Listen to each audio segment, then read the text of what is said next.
Hello and welcome to everyone. Thank you so much for joining us in today's webinar, Menopause in the Workplace. My name is Elizabeth White and I'm the Team Lead Learning and Development with the Work Wellness Institute, and I'll be helping to host and moderate today's webinar. I would first like to start just by mentioning that I have the privilege to live and work on the traditional and ancestral and unceded territories of the Coast Salish peoples, Squamish, Tsleil-Waututh, Musqueam nations. We would like to take a quick moment to thank our academic team and our 9 founding partner organizations in the Harnessing Talent Project. Harnessing Talent Alliance for Recruiting and Retaining Canadians with Disabilities and Mental Health Challenges is a 3-year project funded by Employment and Social Development Canada. This webinar is made possible through the support of ESDC, as well as our memberships to WWI. We would also like to thank our advisory committee and of course our speakers who will contribute to this webinar series. While we're just giving a moment for everyone to join us today, I'll take a moment for some housekeeping items for today's webinar.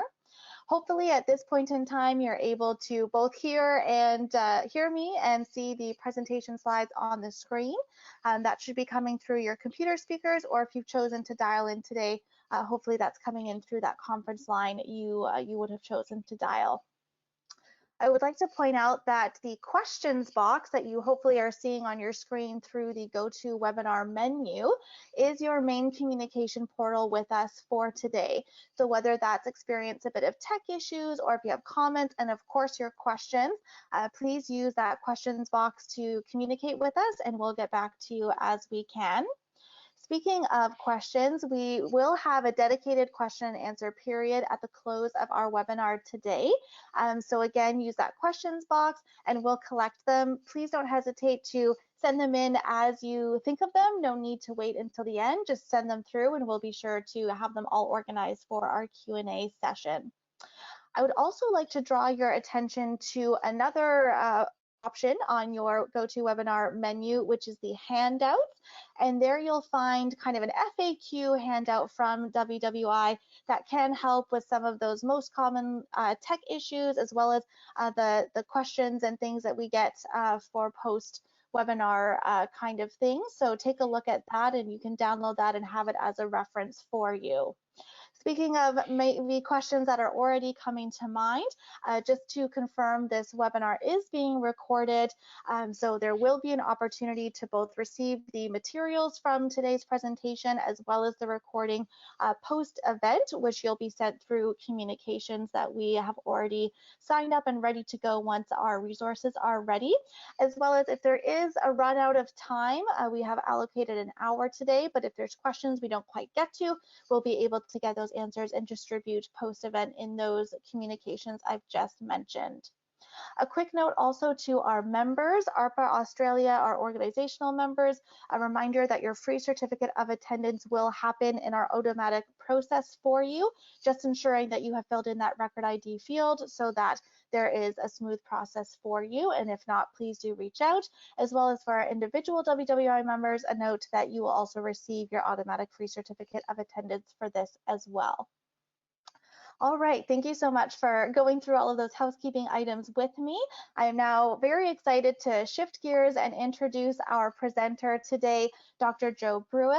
Jo works at the Open University Business School, where she is head of an academic department. Jo's research interests include the connections between gender, the body, and organizations, something which is reflected in a long-standing focus on menopause as a workplace issue. She has co-authored the Government Equalities Office report, The Effects of Menopause Transition on Women's Economic Participation in the UK in 2017, and is passionate about ensuring this reproductive life stage stays on employers' agendas, as well as continuing to research in the area. Jo is also an independent panel member for menopause-friendly accreditation, which means she's able to see at firsthand some of the brilliant work being done in this space. We're so excited to have you with us, and I would like to hand things over to you. Thank you so much for joining us today. Thanks so much, Elizabeth. That was a lovely introduction. And hello, everybody. Very, very grateful that you've made the time to join us, what for me is the afternoon, but for most of you, I think, is the relatively early morning. You've got my email up there if anyone would like to get in touch separately after the event. I should also preface this by saying that obviously, as Elizabeth has explained, I'm based in the UK, so quite a lot of the data and statistics and so on that I'll be citing are from the UK, but I have also done some research and some digging in the background to add a bit more of a Canadian slant to some of the arguments, because I know that the vast majority of the audience are based in Canada. So without further ado, today I'm going to be talking to you about some key statistics and issues to do with menopause at work. I'm then going to take you through what myself and the people that I collaborate with call the 4 cases. And basically that means that there are 4 what we regard as very pressing reasons for employers to take menopause seriously as a workplace issue. They're going to talk you through what effectively can be a bit of a vicious circle for a lot of people who are experiencing menopause. And that's the way that symptoms can make work quite a difficult place to be, but equally work can also make symptoms worse. And I'm going to close out on a slightly more positive note in terms of taking you through some of the recommendations that we typically make to employers to support their midlife menopausal staff. And then, as Elizabeth says, we'll have some time for questions and answers towards the end of the webinar.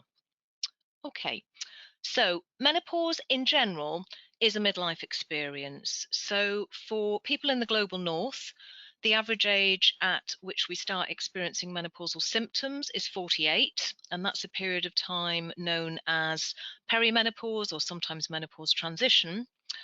The average age to achieve full menopause is 51, and menopause can only ever be evaluated retrospectively. So your menopause is actually the day 12 months after your last menstrual period. So prior to that, when symptoms start, you're perimenopausal, you're menopausal for 24 hours, and then after that, you're postmenopausal. And it's worth adding that for many people who go through menopause, symptoms can continue into postmenopause, sometimes for quite long periods of time. You will hear me most of the time talking about women, woman, she, her, and so on. But I do want to clarify right from the beginning that not everybody who goes through menopause identifies as a cis woman. Many transgender men and other people who identify as gender diverse in various ways, for example, gender non-binary, will also experience menopause. I simply use those placeholders to refer to the majority of people who experience menopause. It's also worth pointing out now that we live for far longer post-menopause than we did, say, 100 years ago. So if you look at the early 1900s, at least in the UK, a woman's life expectancy was 49. And the average age at which she would achieve menopause was 47. So menopause wasn't just a later life issue, it was an end of life issue. Nowadays, as I say, the average age to achieve menopause is 51. And women's average longevity is 83. So many of us will live for 3 or more decades after we attain menopause. And of course, increasingly now, as I'll go on to explain later, for many of those years will be unpaid employment. It's also important, and I've already alluded to this in terms of the fact that not everyone who goes through menopause identifies as a cis woman, but menopause is highly variable. It's a journey, if you like, that everybody who goes through it experiences differently. So one key variation is the fact that people who attain menopause at the age of less than 40, and in clinical terms, that's known as having premature menopause. That's 1 in 100 women. So actually, that's a substantial proportion of women who don't fit that average midlife experience of menopause. And it's also worth pointing out that the way that myself and the team tend to understand menopause is using the biopsychocultural approach. So what we mean by that is that, of course, we understand and acknowledge that menopause is biological, and it has its roots in declining levels of key hormones like estrogen, progesterone, and testosterone. But it isn't just biology. It's also a woman's psychology and the cultural environment in which she lives and works, which can have quite a demonstrable effect on the way that she experiences menopause, and can explain quite a lot of the variations between these different menopausal experiences. It's also not unusual for women to find this period of their lives quite challenging.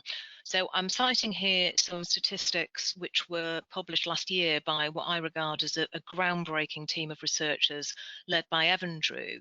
And they used a longitudinal study which is published on a regular basis in the UK, and it's the National Child Development Study. And what Evan Drew and her colleagues did was they took women from wave 8 and wave 9. So wave 8, they were 50 years old. Wave 9, they were 55. And these are some of the statistics from wave 8. So nearly 54% of those women reported experiencing at least one severe menopausal symptom. In other words, a symptom that really decreased their quality of life. And these included hot flushes and night sweats, erratic periods, insomnia, fatigue, and you can see the rest of the list on the screen there. So troublesome or bothersome menopausal symptoms are not uncommon. There are 34 recognised symptoms of menopause in actual fact, and as you can pick up from that list there, they're usually divided into physical symptoms like hot flushes and night sweats, and psychological symptoms like irritability, forgetfulness, or lost focus. Okay, so let's move straight into the 4 cases then. So even now, I think, and even in the UK, where things have moved on apace in the last 6 or 7 years, particularly since I've started working in this area, which was early 2016, we believe there's still quite a lot of taboo around the menopause. It's regarded as quite sensitive, it's regarded as quite a private issue, perhaps particularly at work, where often the expectation is that we leave our bodies and our feelings and our emotions at the metaphorical factory gates. And yet, we firmly believe that the time has more than come for employers to start taking menopause really seriously as a workplace issue. And this is the first of our cases. So this is the demographic case. And what this simply illustrates is the exponential growth in women aged between 50 and 64, either staying in work longer or coming back to work in greater numbers, perhaps after their kids have grown up.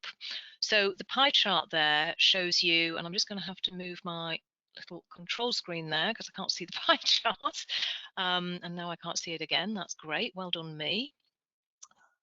What we can see here are the differences between the rates of men and women who were in paid employment in Canada in early 1976 and the very different picture earlier this year in January 2022. And these figures are in thousands, just so you're aware.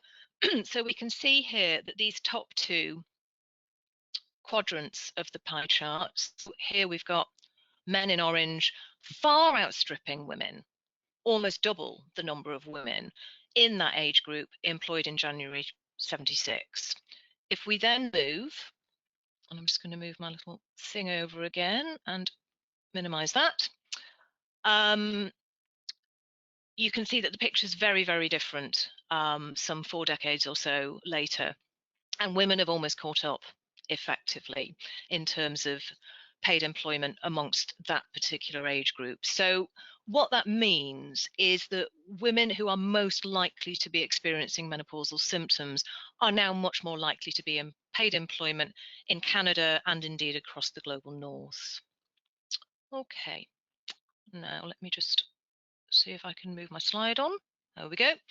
The second case is the economic or business case. And what we're talking about here is the economic losses that employers can sustain if they're not taking menopause seriously. What you've got there on the slide are some statistics from Oxford Economics. And these are based on UK data, but they suggest that if somebody is earning a salary of £25,000, which is quite a lot lower than the UK median salary, which you can also see on the graph. If that person leaves their job, let's imagine, for example, that she's a menopausal woman who simply can't cope with her symptoms anymore and has to quit her job, then what Oxford Economics suggests is that even that small amount of brain drain will cost an employer £30,614. And in Canadian dollars, that's nearly 52,000 Canadian dollars. So it's a significant amount of money. And that brain drain isn't just the direct costs of replacing that person, but it's also all the repeat that. That cost of £30,614 or nearly 52,000 Canadian isn't just the direct costs of replacing that person, it's also all the indirect costs that will be sustained in terms of lost productivity, time taken for the new employee to get up to speed, the lost productivity perhaps which is entailed by other colleagues having to support them while they get into the workplace. And it isn't just individual employers that will sustain these kinds of losses. There's also research that shows some really staggering costs to the global economy, in actual fact. So there's some research that estimates that menopausal women who suffer badly from vasomotor symptoms, in other words, hot flushes and night sweats, report that they are almost 60% less productive than women who don't report those symptoms. Now, bearing in mind that these are self-report data, so they're not necessarily particularly accurate, but what's been done is that researchers have extrapolated out of that, and they've suggested that that statistic alone, if those women are not supported at work and can't start to claw back some of that productivity, then the global cost to the economy per year is 150 billion American dollars. And that I just think is a staggering amount of money, put simply. Okay. And so to the legal case. So in the UK so far, there have been 3 successful UK employment tribunals where a woman has taken her former employer, in all 3 cases, to an employment tribunal on the basis of discrimination that they argue was related to their menopausal symptoms, and all 3 of these women have won. So all 3 of these cases have been taken under the UK Equality Act. The first was in 2012, and it was taken against British Telecom. And a woman called Miss Merchant took them to court on the basis of direct sex discrimination and unfair dismissal and won. The next most recent case was in early 2018, which was taken by a woman called Miss Davies, who ironically worked for the Scottish Courts and Tribunal Service, so a bit of a case of physician heal thyself here. And Miss Davies went to court on the basis of disability discrimination and unfair dismissal. Now, it's important to point out here that menopause is not classed in any law at all, in any jurisdiction, as a disability. But it is possible in many jurisdictions to claim that the systems would constitute a disability. And Miss Davies' symptoms were such that she was able to claim that they were so severe that under the Equality Act in the UK, they constituted a disability, and therefore that she was treated extremely problematically. The third case was heard in late 2019, early 2020, and this was taken by an anonymous plaintiff who claimed harassment based on age and sex against her line manager. She worked for a retail chain, now defunct, called Bon Marché, and basically this man had been harassing and bullying and mocking her on the basis of her menopausal symptoms to such an extent that she was actually forced to leave her job. It's worth also adding that in all 3 cases, the employers and the line managers were absolutely aware that these women were menopausal. So really, extremely explicit and very problematic treatment there. So there have been successful UK cases on the basis of age, sex and disability so far. I could foresee a situation in which gender reassignment, as it's called in UK law, I much prefer the Canadian wording here of gender identity or gender expression, may be used as a basis for claims here. And as I've said, so far in the UK, we've only had claims on the basis of the Equality Act, but I do believe that it may be possible for future claims to be taken under our health and safety at work legislation if a menopausal woman succeeds in arguing that her treatment at work breached the legally enshrined duty of care that employers have to their employees. And just to give a little bit more of a Canadian slant here, as far as I was able to tell, the relevant pieces of legislation and codes here would be the Canadian Human Rights Act, the Canadian Charter of Rights and Freedoms, the Employment Equity Act, and in terms of health and safety, the Canada Labour Code Part 2. And it's quite interesting, actually, when you look across the global north, you can see these sorts of laws and codes and policies and so on enshrined at both federal and provincial level. So there is protection in place, and employers really do need to be very alive to that, I think. And then finally, the social responsibility case. And this is really just being an upstanding, caring and compassionate employer who takes their employees' health, well-being and happiness seriously. So just to return to Evandrew et al. Here, so this was the study that was based on the longitudinal data from the National Child Development Study that I mentioned earlier on. When they compared waves 8 and 9 of that study, so remember this is women age 50 and then in wave 9 age 55, what they found, I think, is actually quite staggering. So of the women who were experiencing these severe symptoms, as they described them, between 50 and 55, they were 43% more likely to have left work altogether and 23% more likely to have reduced their hours. Now, that clearly has serious financial implications. And it's worth pointing out that in the UK, at least, the gender pay gap is at its highest between men and women in their 50s. And we think that menopausal women reducing their hours or leaving work almost certainly plays in to that widening of the gap in that particular period of men and women's lives. Also, we believe that gender pay gaps, particularly later in employment, feed into the gender pension gap, which in the UK at the moment stands as an absolutely appalling 40.3%. That really does stagger me every time I say that out loud. The gender pension gap in Canada is less, but it's still 22%. And I'm pretty sure, again, that we could probably see similar patterns in Canada around women reducing their hours or leaving work altogether in their 50s because their menopausal symptoms are simply too problematic. So obviously that has a real impact on financial security. But as we know, of course, and as the brilliant work done by the Work Wellness Institute fully acknowledges, being at work isn't just about earning a living. It's also about hopefully sustaining really positive mental health and really high levels of well-being. And we know from academic study after academic study that work can be a very important source not only of social support but also of self-esteem. So it's really important for your mental health, basically. So when you leave work or you work less, that may very well have a detrimental effect on your mental well-being. So in sum, we would just argue that normalising menopause, making it an unremarkable subject of discussion at work, is simply the right thing to do for employers. And we also know anecdotally that every time an employer even makes the tiniest step towards opening up the conversation about menopause at work, we know how much midlife women and other workers who are experiencing menopause and struggling with it really do appreciate that.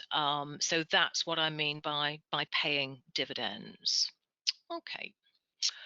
So let's move on again then to how symptoms can affect work.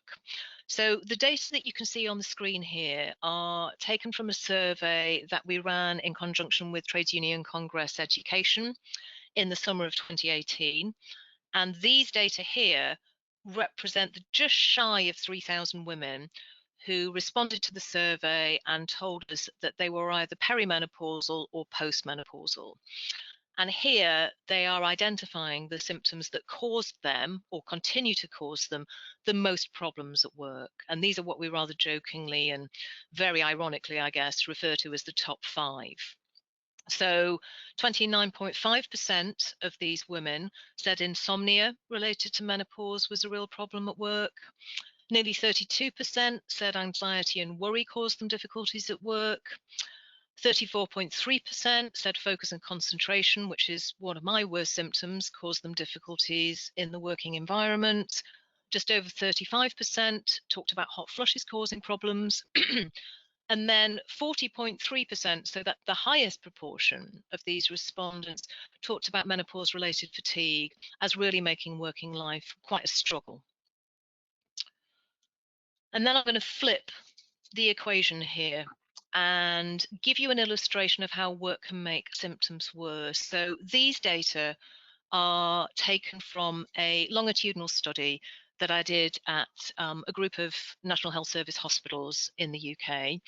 And the particular person who's talking here is Claire, which is a pseudonym. And this is in one of the interviews that I did with her. And here she is talking about her hot flushes. So Claire is an educator, and she's quite senior. So she talks about how only very low levels of stress can trigger her hot flushes at work. So she says it doesn't have to be anything major, it doesn't have to be anything big. It's just something that demands my attention and demands it quickly. So it's really, maybe an email popping into her inbox or somebody ringing with something that needs dealing with.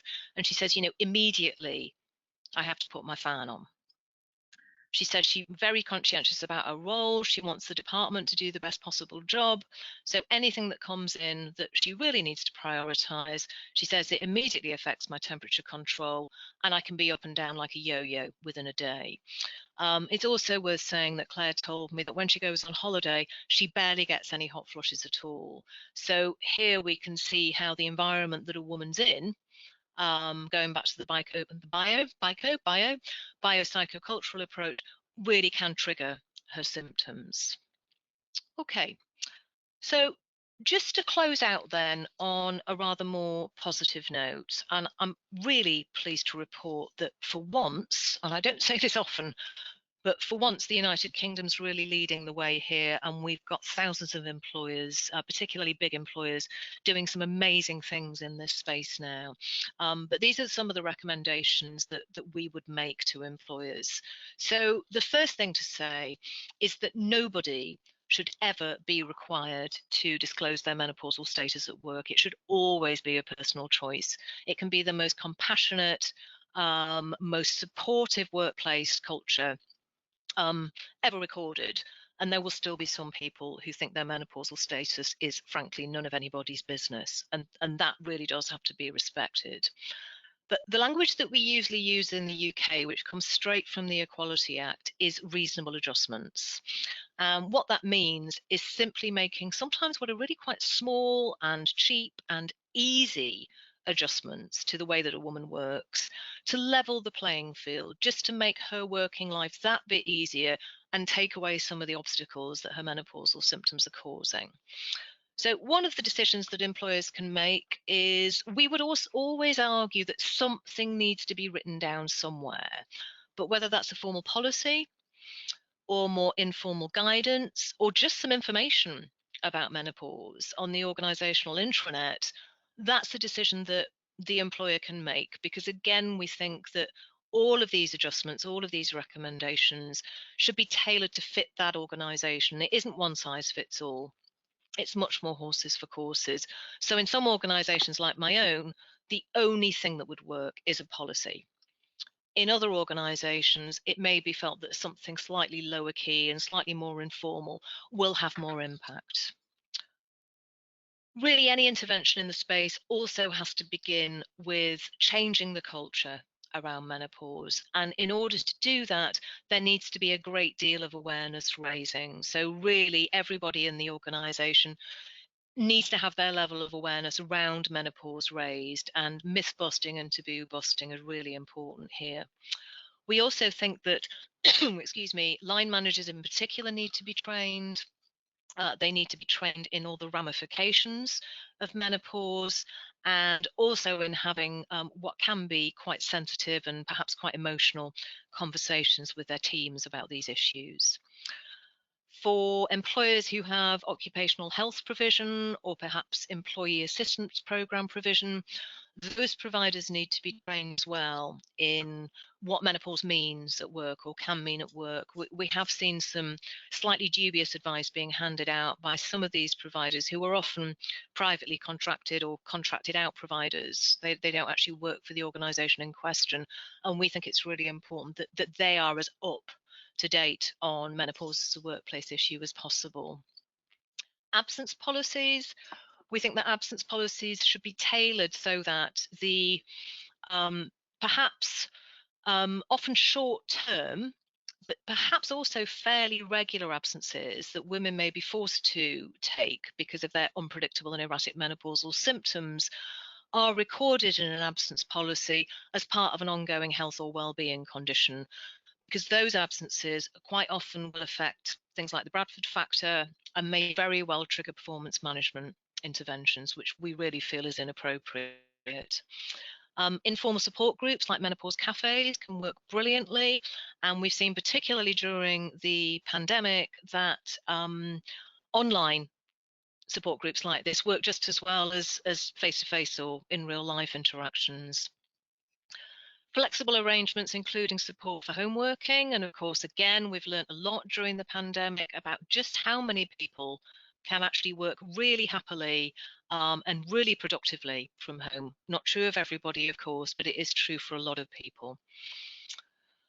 Environmental adjustments as well. So making sure, if possible, that women have access to fans, perhaps USB desk fans, to minimise the disruption to people around them if they're in a shared workspace, good ventilation, temperature control, decent toilets, possibly even showers if that's at all possible, cold drinking water, menopause-friendly food and drink. So what I mean here is in employee restaurants or canteens or cafes, there is some food and drink which are really known to not necessarily cure menopausal symptoms, but certainly ameliorate them. And these include decaffeinated hot drinks and also anything which has a lot of soy in it. So edamame beans spring to mind. Soy products contain something called phytoestrogen, which, as the name suggests, mimics the operation of estrogen in the body, so can really help with menopausal symptoms. Workwear is another one, so anyone who has to wear a uniform or has a dress code at work, to adjust that policy so that they don't have to wear synthetic clothes and they can wear lighter or layered clothes, breathable fabrics, for example. Rest areas where people can go and decompress if they need to, and DSE assessment. So DSE is a UK abbreviation, and it stands for display screen equipment. So things like working on a laptop or working on a PC, the kind of ergonomic health and safety assessments that go on routinely in many workplaces. I say that these are particularly important for menopausal women because of the relative likelihood that they will be experiencing problems with their muscles and problems with their joints. A lot of aches and pains is quite typical of menopausal symptoms. Okay, so that brings us to the end of the presentation. You've got some resources there. All of these are free to access except this one, I'm afraid. But these are just some writings that myself and the team have been doing for the last few years about these issues. And then you've got a link to Empi Menopause in the Workplace at the bottom there. They're my dearly beloved collaborators who do some amazing campaigning and consultancy work in this space, and we're also responsible for setting up menopause friendly accreditation. Okay, so thank you very much for listening. I will stop showing my screen. Thank you So so much. Sorry, you go right ahead. no, I'm just trying to get out of my PowerPoint slide, but it's not. So Uh, I'll just leave it where it is. You guys can't see it, can you? no, it's Good, we're fine. all good on our end. Thank you so much for providing that presentation and all of that great information around this topic that I'm sure we'll have a lot of questions to answer. So I'm just going to kick things off in our Q&A period today and just confirm for all of those joining and listening in that the questions box, which is one of the menu panels on your screen, is where you can send in your questions. Okay, we're already right off the jump. Quite a few have come in, so I'll get things rocking and rolling here. Okay, so we have a personal experience that has been shared. So thank you for your candidacy here. I'm a 53-year-old occupational therapist located in one of our eastern provinces of Nova Scotia. So just providing the context that 10 years prior that a surgery has happened that actually triggered menopause immediately after surgery, and this was in early 40s. So sharing that another factor is that she's never had children and is still experiencing some of those physical symptoms of menopause even these 10 years later. So the question portion, I wonder if women who have never had children often go into early menopause more frequently and may have ongoing symptoms longer into postmenopause, and whether that also may impact their ability to remain at work. That is a really interesting question, and it reminds me of one of my collaborators, Vanessa Beck, has two stepdaughters who are both in, actually one of them's non-binary, so a stepdaughter and a stepchild. But the stepdaughter asked her when we first started doing this work, if you experience if your periods start early, does that mean you go into menopause early? And the answer to both questions, I'm afraid, is I don't know. I actually don't know. My own expertise, such as it is about menopause at work. So I'm not as familiar with what is a very, very big clinical literature in particular. So there's quite a lot of social science in this area, but there's an enormous clinical literature. When we were scanning the literature, particularly for the government report, we did read quite a lot of that literature because sometimes it kind of touches on work briefly. I don't recall any evidence of that kind, but it would certainly be something very interesting to look into because, again, I think when you're taking the biopsychocultural lens, it's quite hard to tease out what is caused by literal physiology and what might be more experiential, the more psychological and cultural context of a woman's life. But I'm so sorry to hear that you've had that experience and that things are still tough 10 years later. It really can be. For some women, they literally do sail through it, but for a lot of others, it's a struggle. Yeah, thank you for providing those different contexts and what the different kind of effects can be, and absolutely what an experience to have, and empathies all around.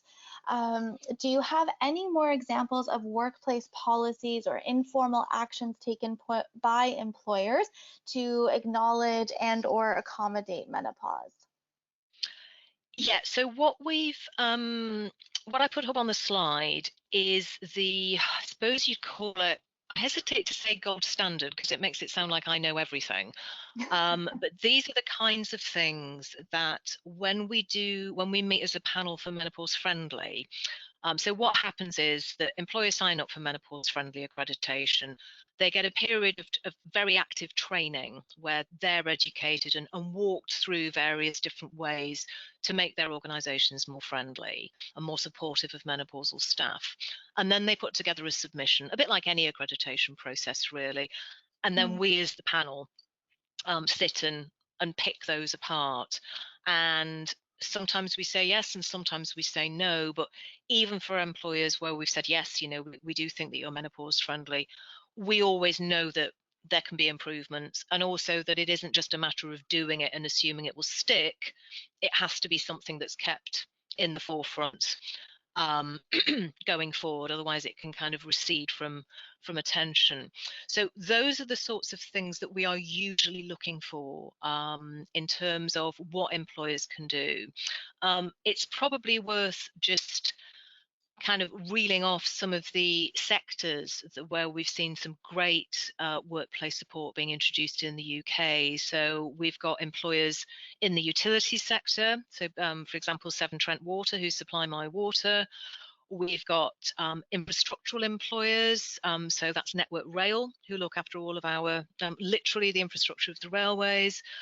We've got Big Pharma in the shape of GlaxoSmithKline. We've got many, many, many universities and high schools and junior schools. Fewer hospitals, which is disappointing, but we are seeing some health service employers get on the bandwagon now. We've got legal firms like Burness Paul in Scotland. We've got folk from all of the emergency services, and in fact, the emergency service, which has really come out at the forefront here, which might surprise some folk in the audience, is the police service.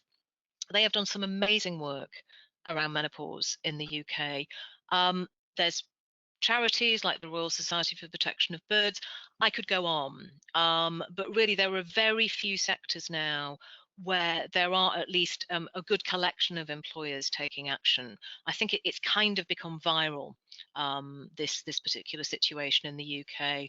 I think where we are still lacking, though, are small employers, and I think we need to do more work in that space, to really understand what would work in much smaller organizations, because you could argue that it's easier if you're a big international conglomerate like GSK.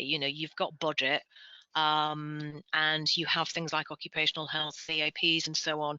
It's harder, I think, perhaps for smaller employers necessarily to know how to support their menopausal staff. So sorry, I went off at a slight tangent there, but I hope that answered the question. Yeah, absolutely. I think it's always helpful to know that there are employers that are perhaps leading the way, should I use that phrase there?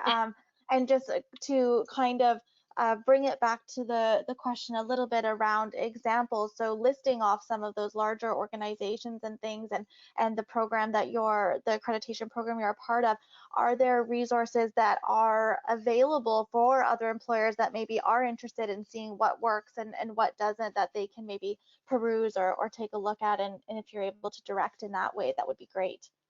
Yeah, sure. So the first place that I would direct anybody actually is that, if and I'm not going to try and share my screen again. I'll probably break my laptop. The Handpicked Menopause in the Workplace URL that was under the resources, the last listing on the resources slide. I would Okay. go there. I would read what they've got available, and I would particularly look at their case studies link, because there's some really nice stories about what's been done in individual organisations. Also, if you Google menopause friendly accreditation, I should really add that to my resources list. That it will bring that website straight up, and again, you've got some case studies there and videos which really feature the employers who've been successful so far in gaining accreditation, and you can do that without any cost. If you wanted more bespoke support from Deborah and her team, so Deborah's the CEO of Hempicked, then there would be a charge, but there is quite a lot on both websites that at least will get people started. And we can certainly look to add that link into the post Yep. communications for this webinar. So just again to confirm for all that may be listening and thinking, where's that resource? You will certainly be sent the presentation materials post this event, and we can ensure that those links we've talked about today are included. As Joe mentioned, one is already, and we can certainly add in. So thank you so much for that. Our next question does have a bit of a Canadian, I believe, lens, but seeing maybe if you've heard of it in the UK or other contexts.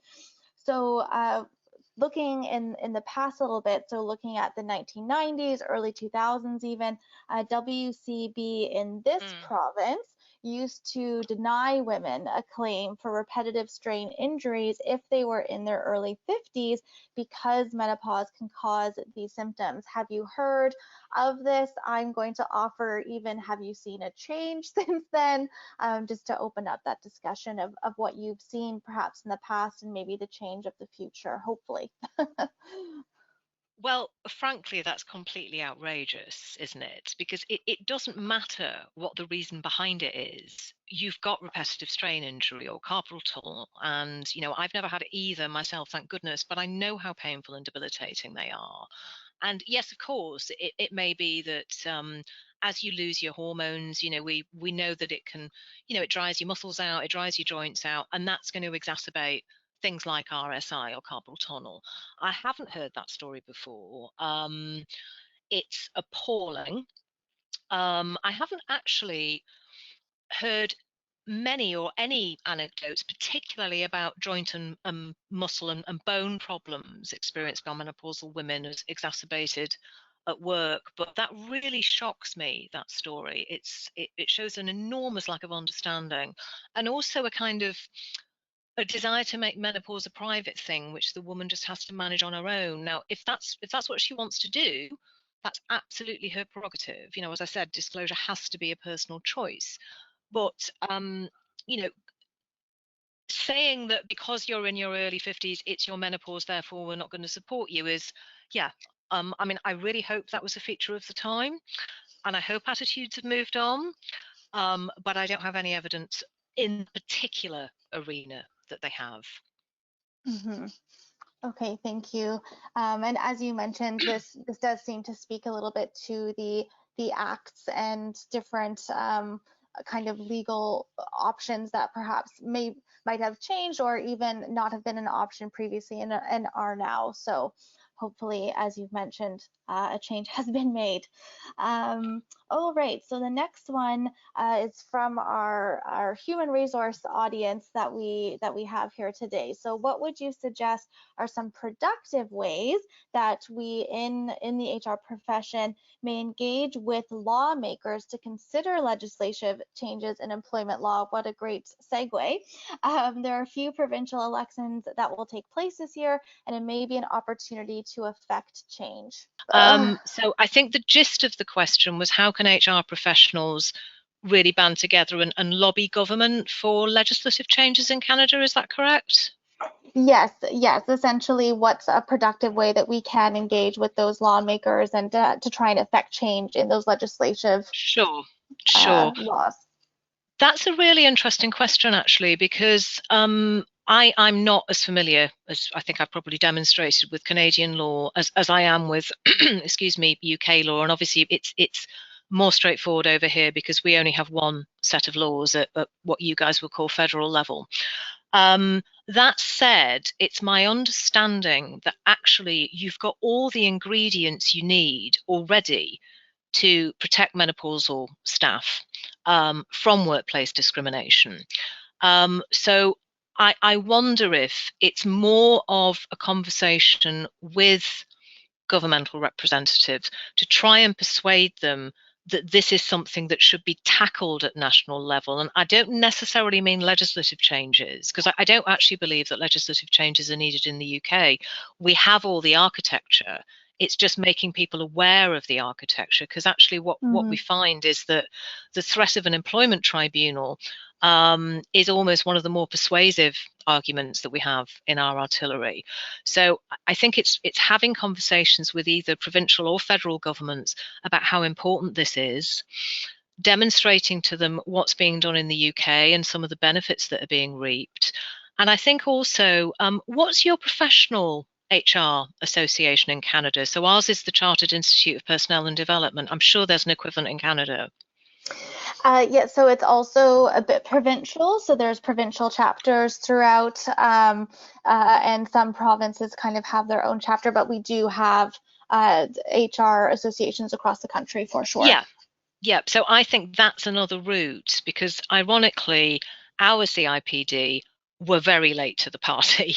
So they finally issued menopause guidance a couple of years ago, which, considering all the brilliant work that's been going on in the last 6 or 7 years, felt a bit late to me.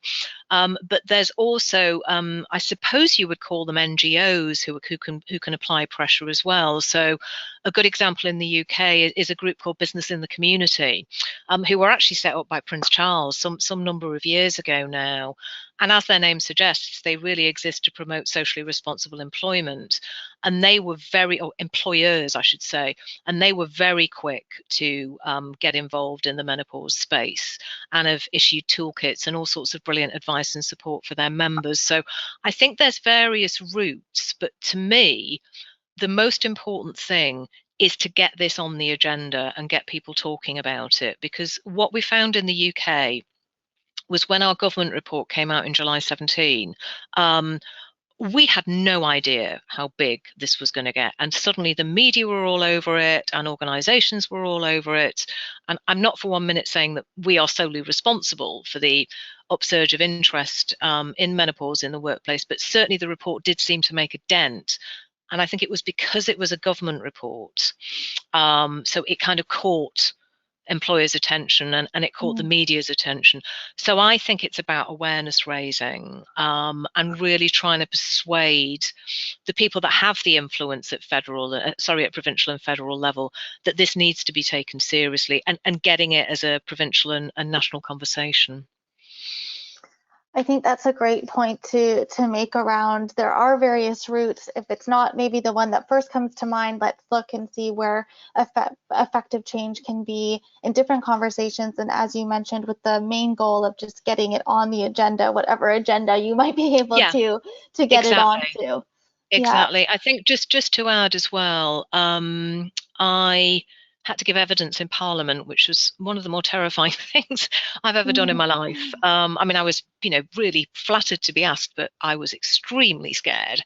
And if anybody's interested in fact, I'll send the link to Elizabeth. It's quite a long recording, but you might find some of it interesting because this was an evidentiary hearing held by the Women and Equality Select Committee, and it was really trying to probe around menopause at work and to understand, for example, is there a need for legislative change? So I'll send that link to Elizabeth and Shelley, and perhaps that can be popped on the resources link as well. Feel free to fast forward through me, but it's quite an interesting discussion.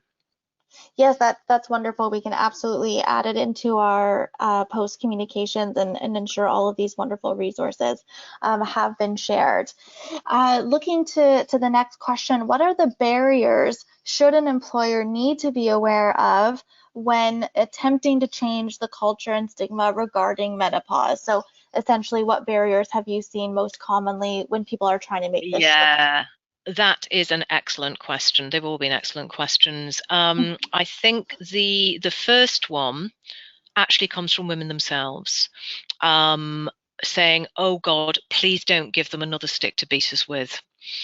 Or the flip side of this, what are all these women whinging about? I went through menopause 15 years ago, and I didn't struggle with it. Or even worse, I struggled with it, and I just had to man up and get on with it. Who are all these snowflakes now? I guess is the argument there. So there's a awareness raising around menopause in the same way I think that pregnancy and maternity 30 or 40 or 50 years ago were quite stigmatized and could create, not saying for 1 minute things are perfect now, but could create really substantial difficulties for women at work.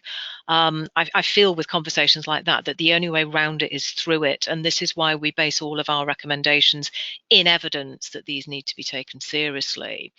I think one of the other key barriers, and I'm really sorry, guys, but I often get this from men, from cis men, and they will try and engage me in conversation about the andropause. I don't know anything about the andropause. That's not my area of expertise. I'm sure it exists, but I don't know anything about it, and I don't have anything useful to say around it. And that can come across a little bit like whataboutery. And people kind of making the argument that somehow this is special treatment for women when actually it's not. It's about leveling the playing field. And I think the third thing that I would mention is the classic, and it's the one that all HR professionals know, that things can really kind of gain momentum and start developing, and really good things can happen. And then something comes along which just knocks everything sideways. And, we've got the perfect or the worst example really of COVID-19. And I know that there was a lot of employers, during 2019 were really stepping up their game around menopause. They were doing some brilliant work. And then the pandemic came along and it took over as a focus. Right. So I think it's the ways that priorities can vary through nobody's fault just because environmental conditions change. That said, I would go back and say that I think for some women, definitely not all, but for some women, the pandemic actually made working life a lot easier because they were able to work from home. they could control their own temperature, they could use the loo when they needed to, drink water when they needed to. So those are the three key things that I would say. But I'd also say that, again, in the vast majority of cases, anecdotally, employers are pushing on an open door, and staff, particularly those who are going through menopause or have experienced it, will really welcome any intervention of this kind. All right, wonderful. Thank you so much for providing that. I'm just wanting to bring about that we do have 1 minute left in our 1 hour together, and offering. Is there an opportunity for a couple of more minutes discussion before we close out today? Also want Yes, to be to make up for the respectful tech of fails. time. Yeah. Yes, we certainly won't stay on too much longer, but just we have a couple of questions, and if we can squeeze them in, I'd love that opportunity. Sure. But we'll be mindful we won't go more than 5 minutes for those looking at the time and having other priorities in today. I should also say, Elizabeth, if we don't get through all the questions, please feel free to email them to me afterwards, Wonderful. and I can answer them that way. Absolutely wonderful. We did have a question around, is there any equivalency to this in male side of things that we should also be aware of or thinking of? Or is this, as we mentioned, strictly a bit of a one-sided?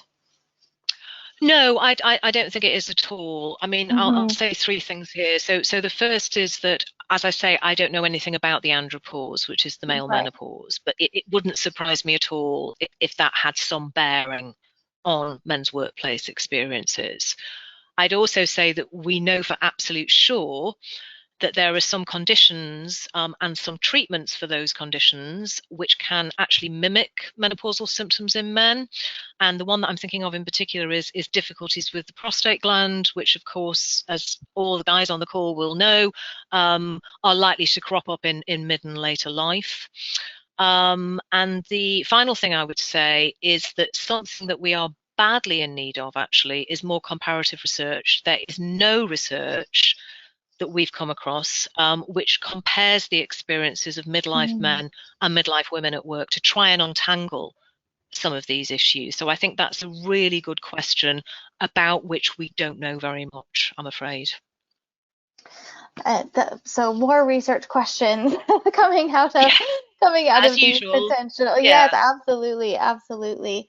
A couple of questions that might be a bit quick and a bit related, just to see if you do have any insight around these a little bit more on the technical side, I would say. So you mentioned that menopause symptoms can affect work. Do these symptoms end after that age of kind of early to mid 50s, or is it that some women have it for the rest of life?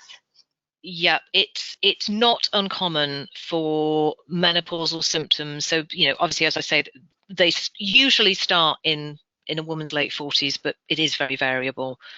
Average age of menopause 51. A lot of women, and I'm one of them, experience symptoms after the menopause. And the average length for symptoms to last, so from the start of perimenopause to the end of symptoms, is 8 years. But I'm afraid the bad news is that they can go on for quite a lot longer than that. So I had a conversation with an absolutely wonderful gynecologist not so very long ago. We were just chatting at an online event. She told me that she has a patient who's in her 80s who's still taking HRT. Now, I suspect she's unusual. That said, these symptoms can endure. I think the other problem is that sometimes it's difficult to tell exactly what's going on because you can only ever diagnose menopause in retrospect. And sometimes menopausal symptoms can look like something else. Sometimes something else can look like menopausal symptoms. So it can be a little bit of a thicket for medical professionals in particular. And a very complex issue, absolutely. And as you mentioned, particularly when there are those symptoms that can look like other things or feel like other things, but actually aren't, it's always a continual conversation. There is the current guidance in the UK is that if a woman is under 45 and is experiencing these symptoms, then GPs, general practitioners, should do a blood test to see where our hormone levels are at. From 45 onwards, the advice is not to do that, because our hormone levels are so variable that it would literally change from day to day. So it is a complicated clinical issue, and it's an even more complicated social issue. Absolutely. Well, thank you again so much for providing all of this wonderful conversation, the presentation, the research, as well as the employer kind of practical tools and things that perhaps we can move forward with. Thank you so much for this presentation. I will take one more moment for those last minute housekeeping to remind everyone that organizational member, ARPA Australia, your certificate should come through, as well as individual WWI members. The handout does have all of our FAQs for who to reach out to for what. So membership services can help out with anyone perhaps interested in becoming a member, as well as those who already have memberships and need some any additional help. There will be an evaluation survey just immediately following this webinar, and we very much appreciate you taking that moment, as we do take that feedback very seriously and ensuring our continual programming is of relevancy and credibility for our audience. And please do stay connected with us, particularly our webinar programming is under our Learn and Connect section of our website, and we do have our next webinar scheduled for April 6th on LGBTQ plus inclusion at work. So once again, thank you everyone for our presentation and being here with us today. We will be presenting materials, and any questions we didn't quite get to today, we'll ensure those answers and things are in the post communications for our audience. Thank you so much, and thank you, Joe, especially once again for all of your great conversation and expertise today. Thanks for inviting me. Take care, everybody.